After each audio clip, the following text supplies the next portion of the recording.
Sekurang-kurangnya insya Allah jam 1 ya, 1 jam lah kita bersama, mudah-mudahan tetap mendapat kebaikan dan keberkahan. Amin ya robbal.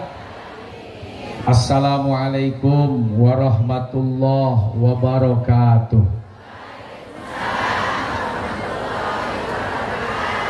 Alhamdulillah wa syukurulillah ala ni'amillah.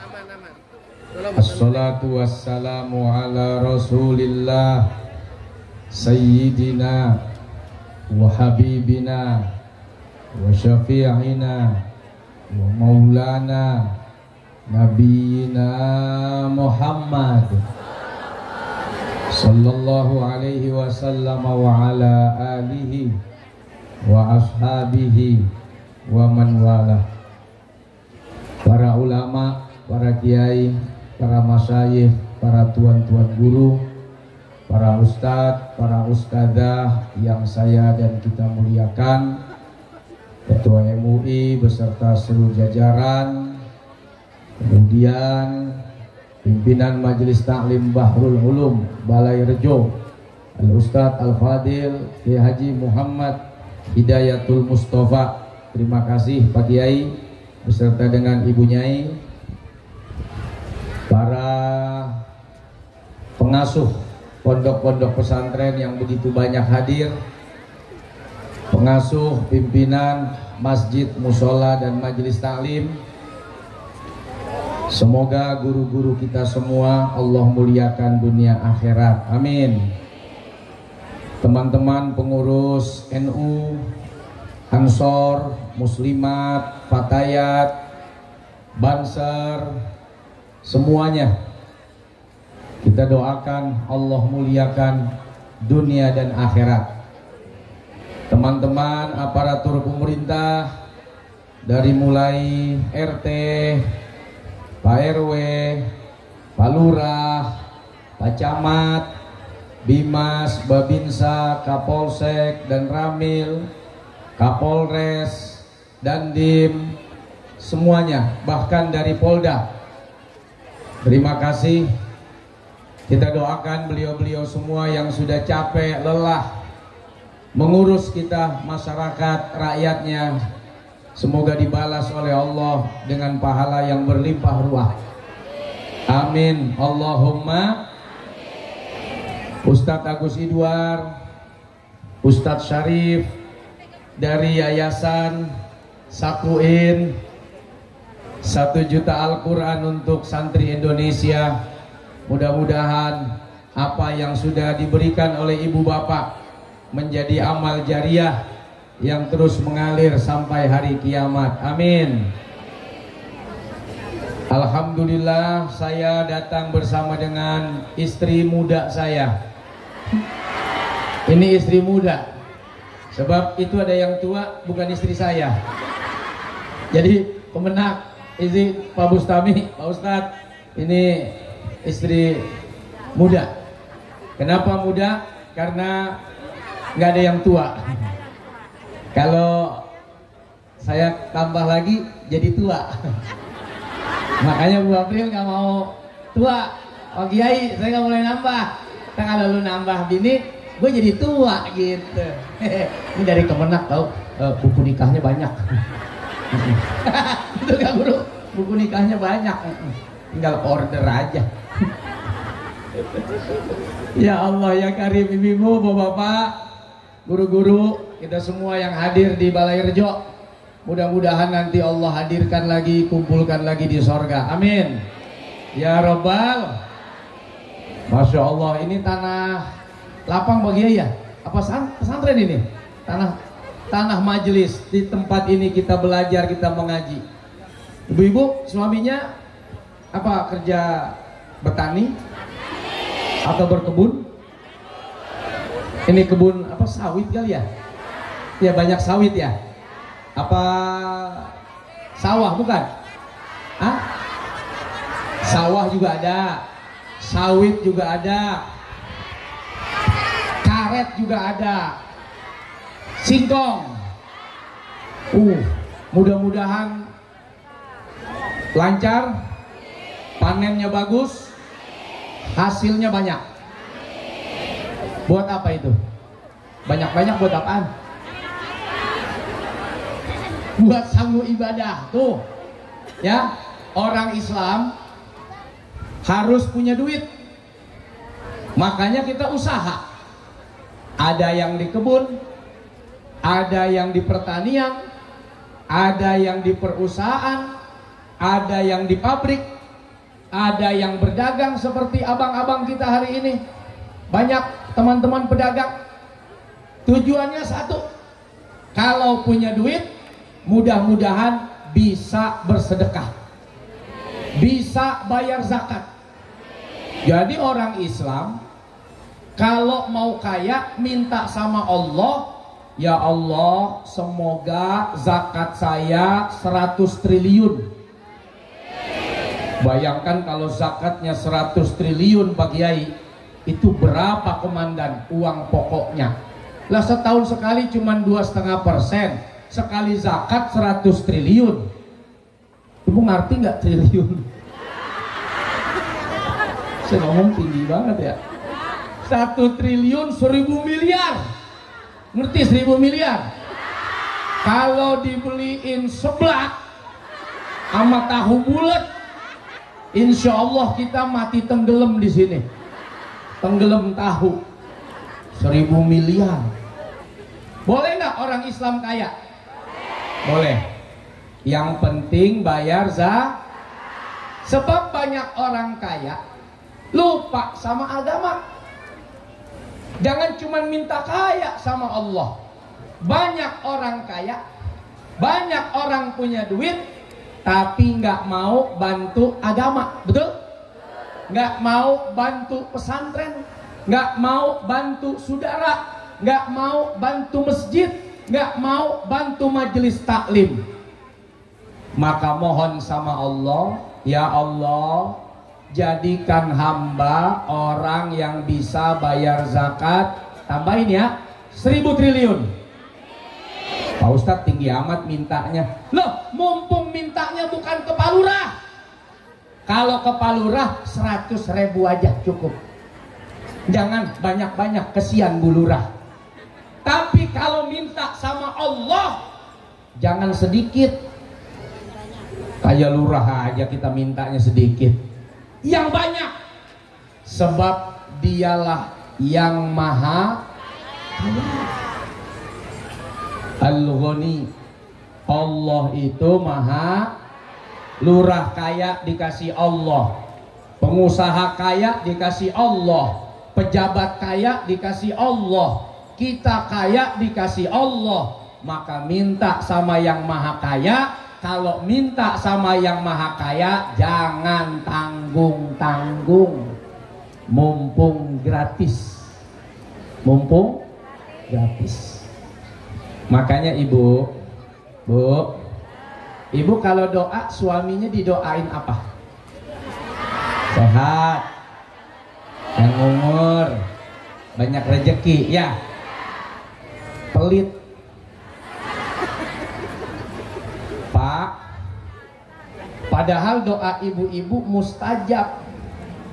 Tapi ibu-ibu nggak mau tuh minta, biar bapak sebagai suami duitnya banyak.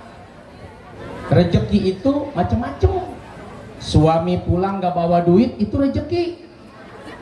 Loh, suami pulang tapi gak bawa duit, rezeki bukan? Masih rezeki Pak, selamat. Bisa kumpul sama anak, bisa makan bareng. Coba kalau suaminya pulang hanya jasadnya doang, rohnya gak ikut. Emang udah gak rezeki. Udah dimasakin sayur asam, tinggal asemnya. Bapak udah gak ada gitu. Nangis. Bukan rezeki. Kalau masih doyan uang, masih doyan duit, masih doyan gak? Doain suaminya biar punya uang banyak. Kalau perlu besok, ya Allah kasih suami saya 100 miliar. Takut ya? Takut kawin lagi kan suaminya? Ya. Parah ini Pak Kiai, parah. Padahal suami sendiri masa disuuzonin. Bagaimana?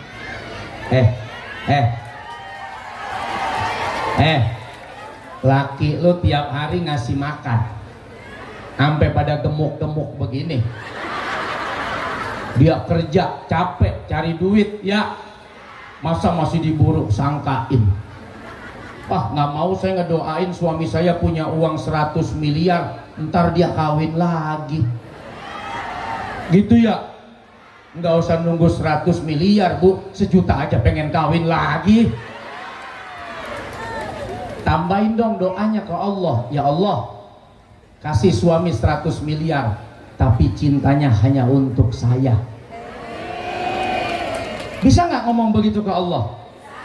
Kita nih umat Islam pada malas doa, padahal Allah memberikan jaminan dan janji yang luar biasa buat kita. Wa idza sa'alaka ibadi anni fa inni qarib ujibu da'watad da'i idza da'an. Siapa orang yang bertanya tentang Allah Subhanahu wa taala dari hamba-hambanya, kasih tahu ya Muhammad, saya ini deket banget sama hamba saya. Akrab, dekat, CS. Bu, ibu kalau punya teman, ada teman, besti punya, masih besti atau jadi bestai sudah? Belum jadi bestai? Alhamdulillah. Ibu punya besti, uangnya banyak, ngerasa akrab, ngerasa dekat. Kalau nggak punya duit, berani minjem nggak? Berani minta nggak? Bahkan nggak perlu minjem, nggak perlu minta, si besti akan bertanya keluh kesah kita. Kamu kenapa? Sampean apa panjenengan? Hah? Sampean iki opo? Apa? Oke. Sampean iki nopo? Nopo ya? Sinten? Sampean santen. Kok santen? Sinten? Kenapa kamu? Saya lihat murung betul wajahmu. Sudah. Urusan anakmu urusan saya. Urusan suamimu kerja saya yang cariin. Kenapa? Kamu tuh dekat sama saya. Kamu tuh udah akrab sama saya. Kamu tuh saudara saya. Itu manusia. Kalau sudah bilang dekat, urusan kita beres. Itu manusia. Kalau sudah bilang akrab, urusan kita dijamin. Bagaimana dengan Allah yang menyebut dirinya? Kasih tahu sama hambaku yang bertanya tentang aku. Aku ini dekat banget sama dia. Apa yang dia minta, aku kasih. Masya Allah. Dan ini bukan janji caleg. Betul tak? Ya, caleg macam-macam. Ada yang baik, ada yang enggak. Bukan janji capres. Bukan janji menteri. Bukan janji soulmate. Sama, soulmate juga kalau janji bisa benar bisa salah. Betul. Paling amat betulnya ke gua. Tapi ini janji Allah sudah pasti betul. Nggak mungkin salah. Kalau teman mengatakan, Mas, urusan apapun kamu kasih tahu saya. Kamu sudah seperti saudara saya. Kamu begitu dekat sama saya, kita percaya kok. Padahal kita suka bohong, padahal kita bisa aja khianat, padahal kita bisa saja lupa. Kita percaya dengan pernyataan teman sahabat yang memberikan jaminan tentang hidup kita. Bagaimana dengan Allah yang sudah memberikan jaminan, begitu dekatnya dia dengan kita dan menjamin tentang apa yang kita minta. Ud'uni astajib lakum. Kurang percaya apa lagi sama Allah? Persoalannya Pak Ustadz, kenapa doa saya belum dikabul? Mungkin kita kurang yakin. Allah nggak kurang-kurang dengan segala kemampuannya. Innallaha ghaniyun 'anil 'alamin. Allah itu kaya dan dia nggak butuh dengan kekayaan. Dia maha berkuasa, dia juga nggak butuh dan nggak peduli dengan kekuasaan siapapun. Tapi kenapa Pak Ustadz saya minta kok nggak dikasih? Katanya Allah maha kaya, Allah nggak kurang-kurang kekayaannya. Mungkin kita doanya yang kurang yakin. Buktinya ibu ketika saya bilang berani nggak minta sama Allah 1 miliar, waduh saya nggak berani Pak Ustadz, takut stres. Padahal buat Allah 1 miliar itu kecil. Kalau minta sama RT 1000 aja, 100.000 cukup. Sama lurah mentok 1 juta, jangan banyak-banyak, kesian. Kalau sama Allah yang banyak. Tapi kita ngerasa gimana ya? Apa iya? Apa mungkin bisa punya uang? Dan kalau punya uang segitu, tadi mau kemana katanya Bu? Mau ibadah? Mau umroh ya? Mau nggak umroh? Mau haji? Mau apa lagi? Mau bikin pesantren? Kurang 1 miliar. Mau bikin apa lagi? Majelis? Gitu ya? Ini contoh kecil ya, contoh kecil. 2005 saya pernah nikah dulu, 6 bulan bercerai. 6 bulan bercerai. Sedih. Mana boleh ngutang lagi 40 juta. 40 juta cuman 5 bulan. Istri udah nggak ada, utang masih terus bayar. Kan kalau kita utang motor, motornya diambil, utangnya lunas. Ini istrinya udah nggak ada, utangnya masih terus bayar. Saya sedih. Seolah-olah saya pengen ngomong gini, ya Allah, emang nggak ada ustadz lain apa yang bininya bisa diceraiin? Kenapa mesti saya sih? Gitu. Kalau boleh milih, maunya kita yang senang-senang, orang yang susah-susah. Tapi hidup nggak maunya kita, maunya Allah. Tapi maunya Allah bisa jadi lebih dahsyat dari sekedar apa yang kita mau. Nah, ini perlu dipahamin nih. Dah, bubar, sedih, bingung, bunda, gulana, utang terus dibayar. Hiburan yang pertama, boro-boro mau berangkat umroh saya, bayar utang aja udah ngos-ngosan itu. Bagaimana caranya tuh 40 juta utang bapak saya ke koperasi? Tahu-tahu di Tomang saya ketemu dengan seorang ibu dan bapak yang dulu waktu bapak saya jualan di Pasar Timbul di Tomang, jualan beras. Itu berasnya bapak dan ibu ini. Jadi bapak saya ngebantuin, ayah saya ngebantuin bapak ibu ini. Dia bilang, Pak Ustadz tinggal di mana? Di Kedoya. Dulu bapak Ustadz katanya jualan di sini. Siapa namanya? Saya sebut. Ya Allah, bapak Ustadz orang baik, dulu bantuin saya jualan beras. Masya Allah. Pesan pertama, Bu, jangan pernah bosan berbuat baik kepada siapapun, karena kebaikan itu investasi. Bisa jadi kita berbuat baik sama si A atau sama si B, tiba-tiba di masa yang akan datang anak kita dibantuin sama dia. Dia ingat kebaikan ibu, dia ingat kebaikan bapak. Kitanya udah meninggal, tapi ternyata anak kita ditolong sama dia karena dia pernah ditolong sama ibu dan bapak. Gitu ya. Itu pesan yang pertama, jangan bosan berbuat baik. Yang kedua, apa kebaikan yang diberikan oleh bapak dan ibu ini? Saya manggilnya om dan tante. Saya diberangkatin umroh. Waktu itu umroh saya ingat saya sekitar hampir 30 juta yang kelas bintang 5, plus dikasih duit 15 juta. Jadi total kalau diongkosin 45 juta. Untung 5 juta saya. Ya, ngutang 40 juta, dapat umroh senilai 45, plus dapat perawan. Mantap nggak tuh guru? Allah kasih bukan 1, 2, 1 dapat nikah, ya Satu lagi dapat umroh gratis. Harusnya kan 40 juta, tinggal pilih mau nikah doang atau umroh doang. Ternyata kalau sabar dikasih dua-duanya. Nikah gratis umroh atau umroh gratis nikah, itu judulnya. Nikah gratis umroh.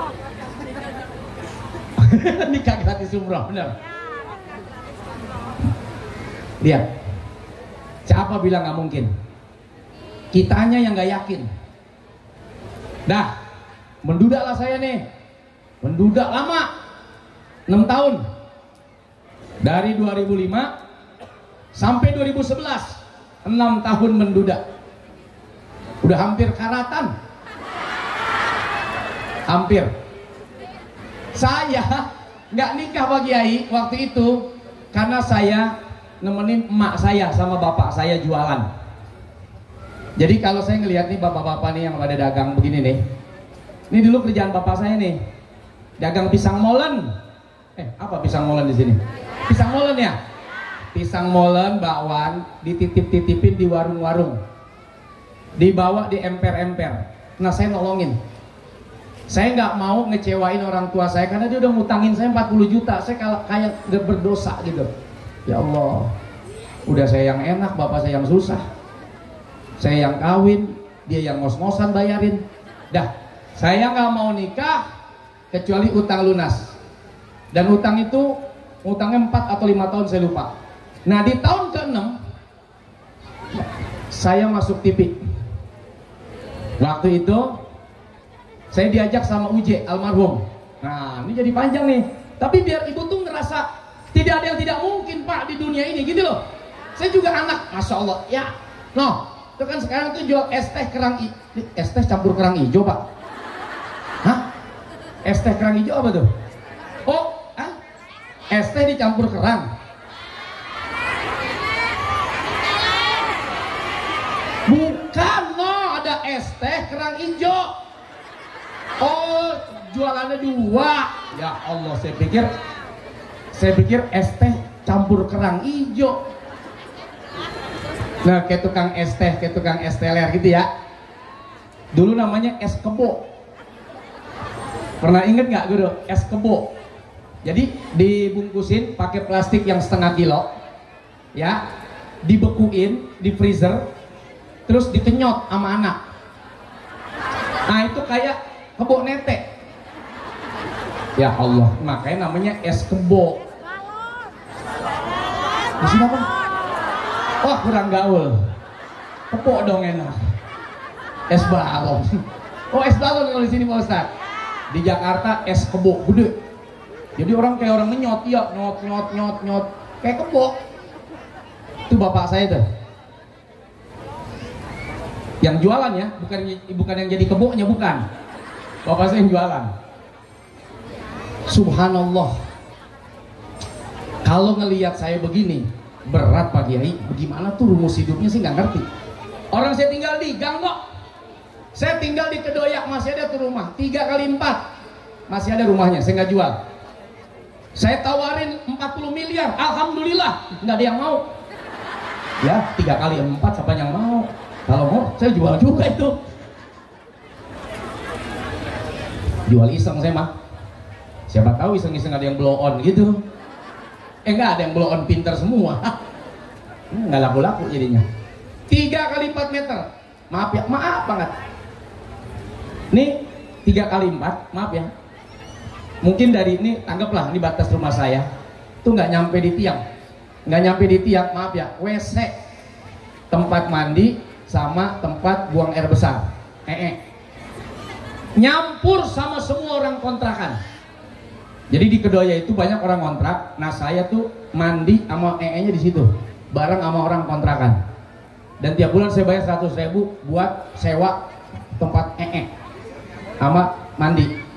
Kalau ada tamu ngundang saya, itu serangan nuklir Rusia kedengeran. Apa tuh? Itu Rusia ngebom. Terus sekali Korea Utara tuh. Waduh. Saya nikmatin saat itu. Pak Ustadz, apakah ngerasa miskin? Tidak, karena saya belum pernah ngerasain kaya. Dan saya pernah merasakan saat itu. Apakah Pak Ustadz hidup sengsara? Enggak, karena saya nggak pernah tahu bagaimana hidup bahagia. Kalau kita pernah ngerasain kaya, miskin baru berasa. Tapi kalau waktu itu saya belum pernah kaya, ya saya nikmatin aja hidup kayak begini. Saya tanya, ibu ngerasa susah nggak? Enggak, karena belum merasa senang kan? Kita nih jadi nggak bersyukur karena suka nyari pembanding. Suami kita dibandingin suami orang, istri kita dibandingin istri orang, rumah kita dibandingin rumah orang. Hidup ini kalau selalu mencari pembanding, udah nggak ada senangnya. Nah saat itu saya hidup, walaupun kondisinya begitu, saya nggak ngerasa susah. Orang saya nggak punya pembanding, saya nikmatin aja. Nah, tiba-tiba Uji ajak saya ke TV, bareng sama Ustadz Agus tuh, saya ketemu di waktu itu di TV One. Terus main sinetron, subhanallah, ketemu sama Bu April Jasmine. Kalau dulu Pak Kiai saya nggak bercerai, mungkin saya nggak ketemu Bu April. Waktu dulu saya bercerai nangis, tahu begini, alhamdulillah, untung dulu bercerai. Nah, itulah manusia, suka marah duluan sama Allah, suka kesal sama Allah, padahal Allah mau kasih yang bagus, Allah mau kasih pengganti yang lebih baik, Allah mau kasih sesuatu yang lebih indah, tapi dibuat dulu oleh Allah satu skenario. Kalau waktu itu saya tidak bercerai dan tidak maunya saya juga, nggak ada orang mau bercerai. Ibu jangan ngikutin, biar kayak soulmate saya bercerai aja deh, jangan. Beda cerita, beda nasib. Saya juga nggak mau dulu, karena saya nggak tahu saya bakal jadi gini juga. Nggak mau saya. Tapi ini pelajaran akhirnya Pak Ustadz. Kita nih keburu kesusu. Apa kesusu itu? Kesusu cepet dong. Tergesa-gesa bagaimana? Tergesa-gesa kita keburu ke susu, padahal masih gimana sih ngomongnya ya, kita keburu ke susu padahal masih ada es teh. Gimana ya? Ojo ke susu apa ke susu sih? Ojo ke susu tuh jangan terburu-buru. Kita itu terlalu terburu-buru berarti apa? Kita itu berarti kesusu. Nah, iya betul. Kita itu suka kesusu. Oh nggak gitu ya? Bukan begitu kalimatnya? Oh, loh kalau Pak Ustadz suka, saya juga suka kok. Suka tergesa-gesa. Saya coba pakai bahasa Jawa jadi anjur sendiri nih. Bingung saya ngejelasinnya. Ojo ke susu, jangan tergesa. Terlalu cepat. Kok begini sekali Allah ke saya? Kok begini sekali Allah memperlakukan saya? Oh jangan. Bisa jadi ini skenario yang Allah buat menuju satu perjalanan yang lebih indah. Nah, singkat cerita, ketemu saya Pak Ustadz, ketemu Pak Bu sama Bu April di sinetron Pesantren dan Rock and Roll SCTP. Ini anak pesantren juga, cuman rock and roll. Pengasuhnya Sukdep Singh, orang India, produsernya. Pak Sukdep. Dah, sampai di tempat sinetron, namanya santri Pak, Masya Allah. SD di Mambaul Hisan, Jawa Timur, Gresik. Sanawiyah Aliyah di Asyidikiyah. Wah, ketemu cewek bening, cakep. Subhanallah, subhanallah. Apakah ini jodoh yang mendekatkan kepada Engkau ya Allah? Tiap selalu melihatnya, kok selalu aku ingat Engkau ya Allah. Ya, bisa aja gue. Begitu saya cek, waduh berat saingannya berat. Orang berduit. Oh, udah saya ingat. Guru saya Yai Nur bilang, orang berduit kalah sama orang berwirid.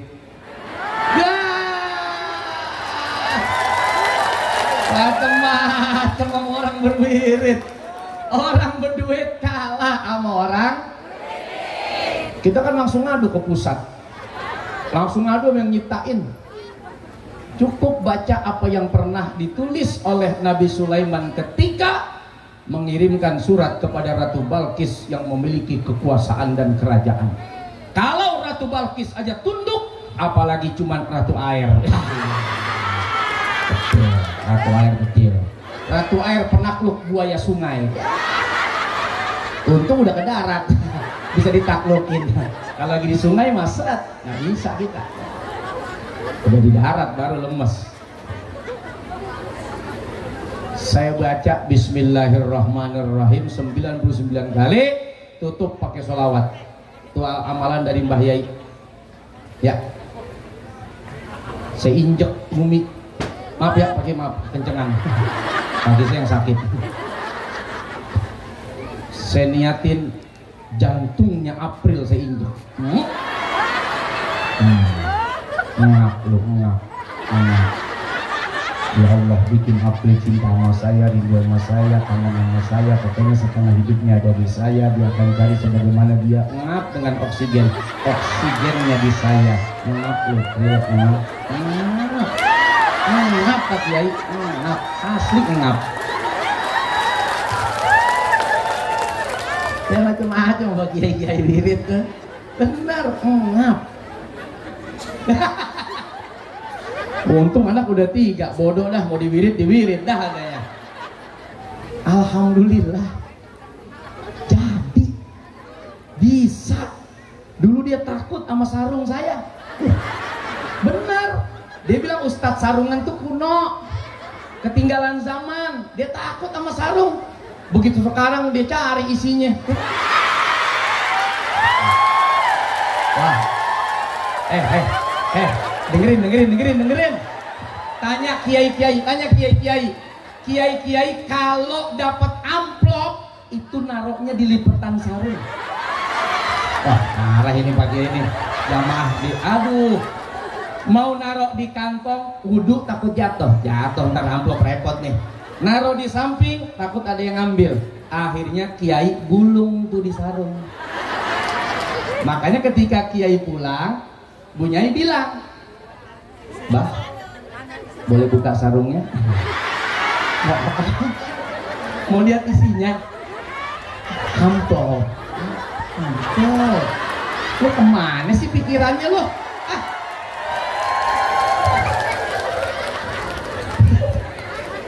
Makanya kiai kan sarungan semua.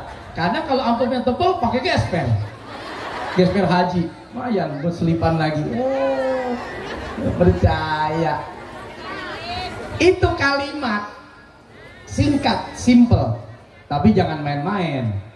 Itu ayatnya Allah, kalamnya.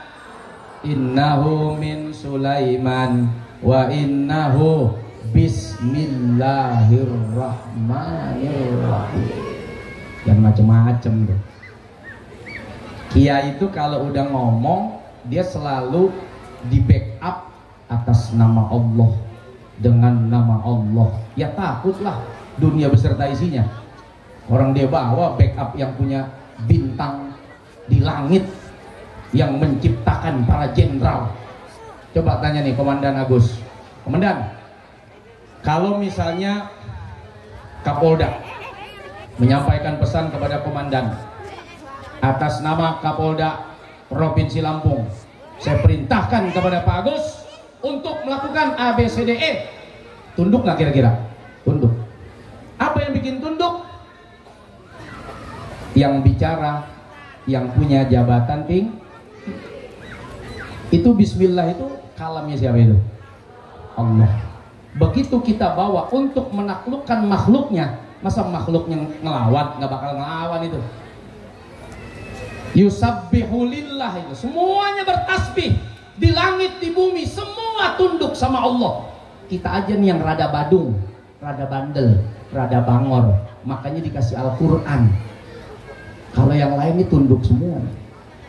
Jantung ibu saja itu makhluknya Allah, betul? Saya tanya, Pernah nggak jantung itu melawan apa yang diperintahkan oleh Allah? Kalau belum waktunya mati, nggak bakal mati ibu. Ada di sini yang umurnya 70 tahun? Mana? Angkat tangan.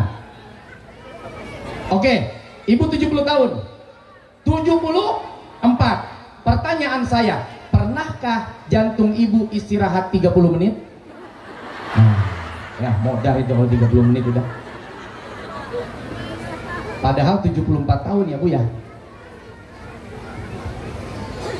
Dia nggak pernah ngelawan Tuhannya. Dia nggak pernah ngelawan perintah yang nyiptain. Kalau belum waktunya berhenti, dia nggak akan berhenti. Biarpun ibu 100 tahun, terus aja dia bergerak tuh selama 100 tahun. Maka lihat ulama-ulama kita dulu. Ini sebelum Bu April bicara nih. Oke ya. Terus nih. Maka ulama-ulama kita dulu lihat. Pada saat ada orang sakit. Sakit apa bu? Anaknya ini panas. Ya udah, ambil air. Yuk. Sakit apa itu? Suaminya itu pusing-pusing, mikirin apa kali itu, sawit apa karet, belum ada yang beli. Apa itu pak? Istrinya kenapa itu? Iya nih, udah 2 galon ditiup, masih belum sehat-sehat juga. Dibacain apa ya kira-kira? Kata suaminya ke Pak Kiai, oh kalau istri bapak kayaknya dibacain Fatihah nggak mempan, mungkin dibacain belanjaan kali baru mempan. Begitu dibelanjain emas baru sehat. Coba lihat, air itu makhluknya siapa? Bismillahirrahmanirrahim. Fatihah. Jepang penasaran, Jepang. Orang Jepang penasaran, ini kenapa sih kiai-kiai di Indonesia pada niup-niupin air, baca-baca apa sih itu dia? Akhirnya ada profesor namanya Masaru Emoto. Itu bukan orang Jawa, walaupun belakangnya tok. Itu Jepang. Masaru Emoto. Coba buka Google. Apa yang dilakukan oleh Masaru Emoto? Meneliti air, Pak. Dia cek, wow, ternyata air itu bergerak, hidup ketika ada suara yang diucapkan di depan air. Kalau yang diucapkan jelek, airnya hancur, bentuknya rusak. Tapi kalau yang diucapkan kalimat yang bagus, airnya berubah seperti mutiara intan berlian. Coba buka Google. Penelitian air Masaru Emoto. Bayangkan ketika kiai membaca Bismillahirrahmanirrahim dengan menyebut nama Allah yang maha pengasih dan maha penyayang, itu pemahamannya. Air, masuk kau ke darah tubuh orang ini, jebol semua penyakit-penyakit yang menghalangi dia, hancurkan apa yang menyumbat pada sel darahnya, pada otaknya, pada jantungnya, pada parunya, mengalir kau terus membawa asma Allah. Itu kiai, pemahamannya beda. Kalau kita cuma niup-niup bilang, insya Allah bau itu air.